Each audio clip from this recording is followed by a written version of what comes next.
दोस्तों पिछले चैप्टर पे या पिछले वीडियो पे हमने पढ़ा था जीसस ईसा मसीह और मुसलमान मोहम्मद के बारे में।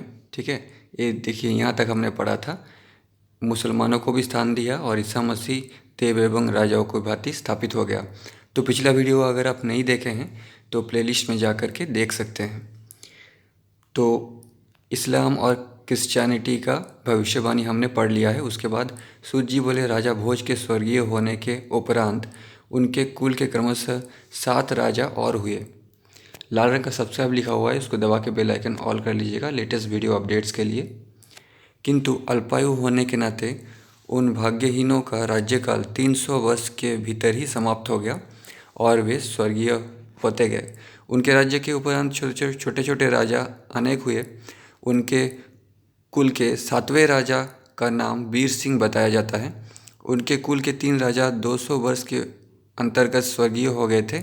10वें राजा का नाम गंगा सिंह बताया जाता है, जिन्हें कल्प क्षेत्र में अपने राज्य का धर्मत उपभोग किया है।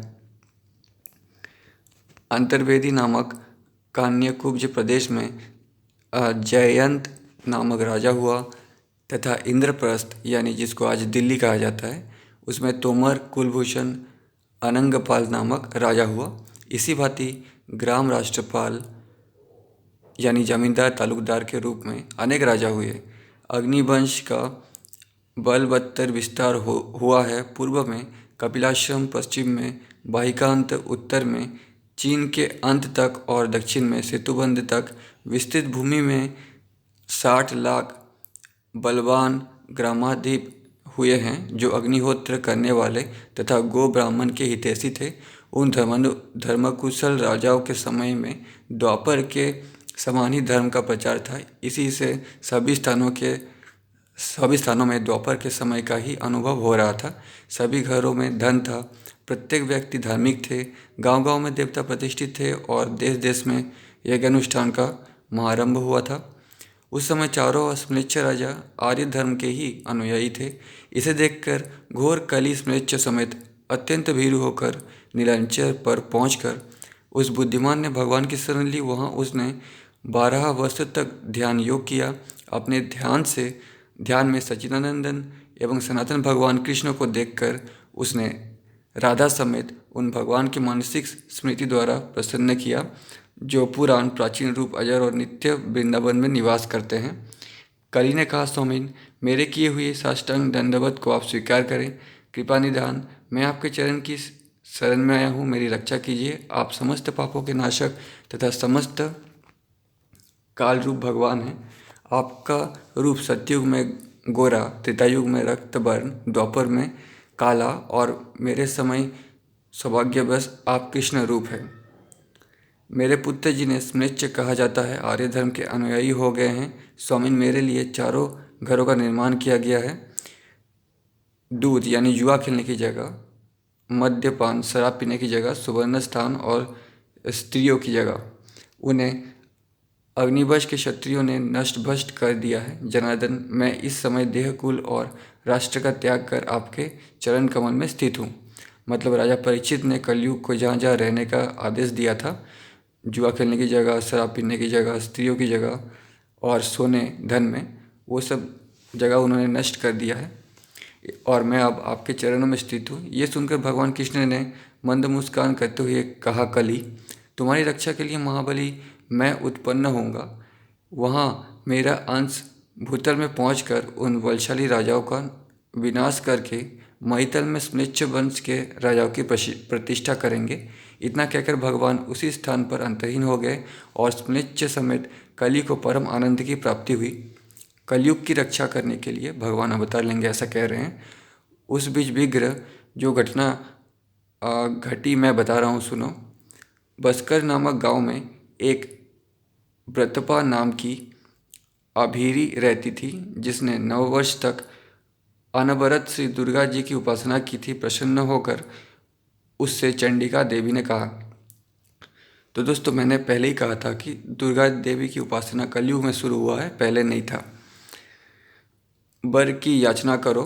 उसने कहा, माता, यदि आपको वर प्रदान करना है तो ईश्वरी मेरे कुल में रामकृष्ण के समान दो बलशाली बालकों की उत्पत्ति हो। इसे स्वीकार करके देवी उसी स्थान पर अंतहीन हो गई। बशुभान नामक एक राजा ने उसके रूप लावण्य पर मुग्ध होकर उसके साथ धार्मिक विवाह संस्कार सुप्रसन्न करके उसे अपने महल में रख लिया। उस राजा के उस रानी द्वारा देशराज और कनिष्ठ वत्सराज नामक दो पुत्र उत्पन्न हुए जो 100 हाथी के समान बलवान थे। उन दोनों ने मगध के राजा पर विजय प्राप्त कर वहाँ के राजा हो गए। बनरस के अधिपति सैयद नामक स्प्लिच्च अत्यंत शूर था। उसके शिव की आज्ञावश भीमसेन के अंश से उत्पन्न बीरन नामक पुत्र हुआ। तो जो भीमसेन था महाभारत में भीम, उसी का अंश बताया जा रहा है। और एक स्म्लेच्छ ताड़ के बराबर ऊंचाई तक कूदता था, इसलिए उसका तालन नाम रखा गया था। उस समय उससे सैयद का रोमांचकारी युद्ध आरंभ हुआ। उसमें बलवान होने के नाते तालन की विजयी हुई। पश्चात आपस में मित्रता करके वे तीनों शूर जयचंद्र की प्रतीक्षा के लिए उनके यहाँ गए। फिर सूत जी ने कहा, इंद्रप्रस्थ यानी दिल्ली के राजा पुत्रष्टि नामक यज्ञ का संविधान अनुष्ठान आरंभ किया। भगवान शिव की प्रसन्नता से चंद्रकांति और कीर्तिमालिनी नामक दो कन्याएं उत्पन्न हुई। पिता ने चंद्रकांति का पानी ग्रहण कान्यकुब्ज के अधीश्वर राजा देवपाल द्वारा सुप्रसन्न कराया, जो शुद्ध एवं राष्ट्रपाल के कुल में उत्पन्न था। उसी प्रकार कीर्तिमालिनी का पानी ग्रहण राजा सोमेश्वर के साथ संपन्न हुआ, जो चपहानी कुल में उत्पन्न होकर अजमेर का अधीश्वर था। उस समय जयशर्मा नामक कोई ब्राह्मण हिमालय पर्वत पर समाधिस्थ होकर कठिन तप कर रहा था। राजा के यहाँ उस राज महोत्सव को देखकर उसे भी राजा होने की इच्छा हुई। पश्चात उस शुद्धात्मा ने देह परित्याग कर पुनः चंद्रकांति के गर्भ में जन्म ग्रहण किया, जो जयचंद के नाम से ख्याति प्राप्त बलशाली एवं संयमी था। उसके छोटे भाई का नाम रत्नभानु था, जो शूर और पराक्रमी था। उसने गौड़बंग आदि और मरुदेश के मंदाग राजाओं पर विजय प्राप्त समेत उनके दंडकार ग्रहण करते हुए अपने घर आकर अपने भाई की आज्ञा से सेवा सिरदर्जी की। गंगा सिंह की बीरमती नामक भगिनी रत्नभानु की प्रधान स्त्री थी। उसके गर्भ से शिव की आज्ञावश नकुल का अंश यानी पांडवों के नकुल का अंश लक्ष्मण के नाम से पुत्र रूप में उत्पन्न हुआ, जो बलवान एवं खड़ग युद्ध में अत्यंत निपुण था।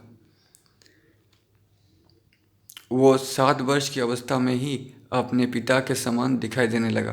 तो पांडव कलयुग में भी अवतार लिए थे, लेकिन अंश कहा गया है, अवतार नहीं।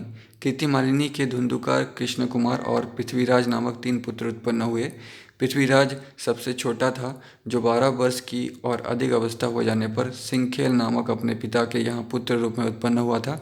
उसे सुनकर अनंगपाल ने अपना राज्य उसे समर्पित कर दिया और स्वयं हिमालय पर्वत पर जाकर योगाभ्यास करने लगा। मथुरा का राजा धुंधुकार और अजमेर का राजा उसका छोटा भाई हुआ।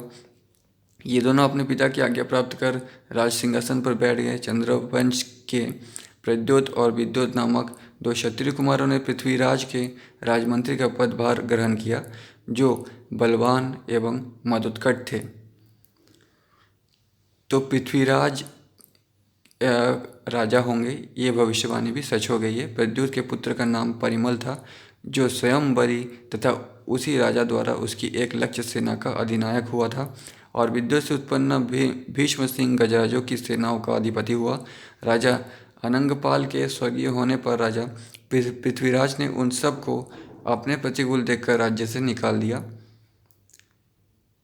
प्रद्योत आदि वे चारों अपने 2 शूरवीरों समेत कान्यकुब्जपुर कन्नौज में राजा जयचंद्र के पास पहुंचकर कहने लगे, राजा जयचंद्र, आपकी भातृभागिनी का पुत्र आपके मातामह मतलब आपकी मौसी आपके नाना के राज्य का उपभोग निर्भय होकर कर रहा है। हम लोगों ने न्यायतः उस राजा से कहा, आप इस राज्य के आधे भाग के ही अधिकारी हैं, अतः संपूर्ण राज्य का उपभोग आप कैसे कर सकते हैं।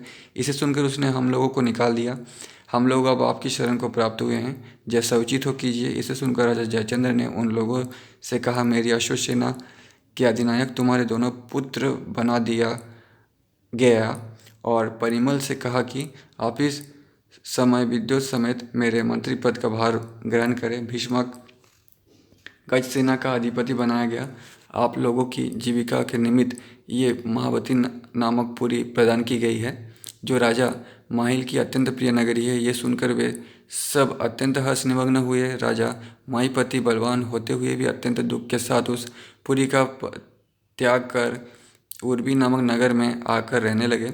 उनकी अगमा और मलना नाम की दो बहनें थीं। अगमा का पाणिग्रहण भूमिराज से मलना का पाणिग्रहण परिमल के साथ सुसंपन्न हुआ। विवाह हो जाने के उपरांत भूमिराज यानी पृथ्वीराज ने एक अन्य दुर्ग किले का निर्माण कराया और चारों वर्ण के मनुष्यों को निवासी बनाकर अपनी पुरी को सुसज्जित करा दिया। उस दुर्ग के द्वार पर शुभ मुहूर्त में उन्होंने दिल्ली सुरंग लगवाई, जो 1 योजन 4 कोस तक विस्तृत होते हुए अधिक दिनों में सुसंपन्न की गई थी। उसे देखकर राजा स्वयं विस्मित हुए और उसका दिल्ली नाम रखा।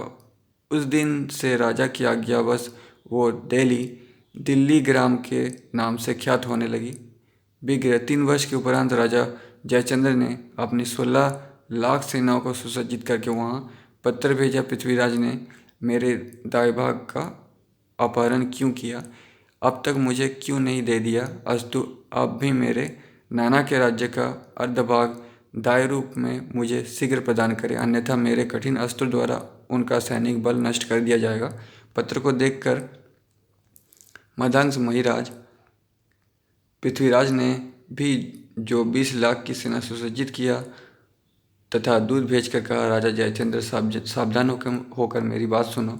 जिस समय मैंने उन चंद्रवंशी क्षत्रियों को अपने यहाँ से निकाल दिया था, उसी समय से मैंने 20 लाख सेना का सुसंगठ करना आरंभ किया था, जो इस समय भलीभांति सुसज्जित है।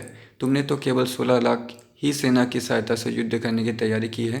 भारत के सभी राजा दंडित होने के नाते सदैव मुझे दंड कर देते हैं, केवल एक तुम ही अपने को बलवान समझने के नाते कर नहीं देते, किंतु अब उसे शीघ्र प्रदान करो, नहीं तो मेरे कठिन बाणों द्वारा तुम्हारी सेना नष्ट हो जाएगी।